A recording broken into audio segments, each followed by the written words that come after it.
ತಲೆ ಕೂದಲು ಅಂದರೆ ಎಲ್ಲರಿಗೂ ತುಂಬಾ ಇಷ್ಟ ಅಲ್ವಾ? ಅದಕ್ಕೋಸ್ಕರ ನೀವೇನು ಮಾಡಿ ಅಂತಂದರೆ ಮನೆಯಲ್ಲೇ ಆದಷ್ಟು ಶಾಂಪೂನ ರೆಡಿ ಮಾಡ್ಕೊಳ್ಳಿ. ಹೇರ್ ಮಾಸ್ಕನ್ನು ಕೂಡ ನೀವು ಮನೆಯಲ್ಲೇ ರೆಡಿ ಮಾಡ್ಕೊಳ್ಳಿ. ಇವತ್ತು ನಾನು ಈಸಿಯಾಗಿ ಒಂದು ಮೆಥಡಲ್ಲಿ ಹೇಳ್ಕೊಡ್ತಾ ಇದ್ದೀನಿ. ಅದನ್ನು ನೀವು ಅಪ್ಲೈ ಮಾಡ್ತಾ ಬಂದರೆ ಕೂದಲು ತುಂಬ ಚೆನ್ನಾಗಿ ಬೆಳೆಯುತ್ತೆ.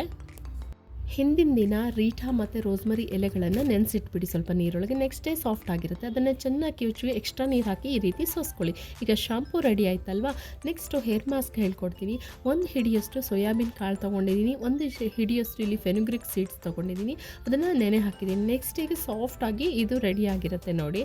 ಇವಾಗ ಒಂದು ಹಿಡಿಯಷ್ಟು ನಾನು ಹೈಬಿಸ್ಕಸ್ ಎಲೆಗಳನ್ನು ತೊಗೊಂಡಿದ್ದೀನಿ. ಅದ್ರ ಜೊತೆಗೆ ಒಂದೇ ಒಂದು ಆನಿಯನ್ ತೊಗೊಂಡಿದ್ದೀನಿ. ಇವಾಗ ನೋಡಿ ನಾನು ಒಂದು ಡಬ್ಬಲ್ ಸ್ಟೋರ್ ಮಾಡಿಟ್ಕೊಂಡಿರೋ ನೆಲ್ಲಿಕಾಯಿನ ತುರಿದ್ಬಿಟ್ಟು ಒಣಗಿಸಿ ಸ್ಟೋರ್ ಮಾಡಿಟ್ಕೊ, ಅದು ಕೂಡ ಬಳಸ್ಬೋದು ನೀವು ಆ ಥರ ಸ್ಟೋರ್ ಮಾಡಿ ಇಟ್ಕೊಂಡ್ರೆ ನೆಲ್ಲಿಕಾಯಿನ. ಇವಾಗ ಎಲ್ಲನೂ ಮಿಕ್ಸಿ ಜಾರಿಗೆ ಹಾಕಿಬಿಟ್ಟು ಎಕ್ಸ್ಟ್ರಾ ಒಂದು ಬೌಲ್ ನೀರು ಹಾಕಿ ಇದನ್ನು ರುಬ್ಕೊಳ್ತಾ ಇದ್ದೀನಿ. ರುಬ್ಕೋಬೇಕಾದ್ರೂ ಅಷ್ಟೇ ಆದಷ್ಟು ತೆಳು ಮಾಡ್ಕೋಬಾರ್ದು. ದೋಸೆ ಹಿಟ್ಟಿನ ಹದಕ್ಕೆ ನಾವು ಇದನ್ನು ತಂದ್ಕೋಬೇಕಾಗತ್ತೆ.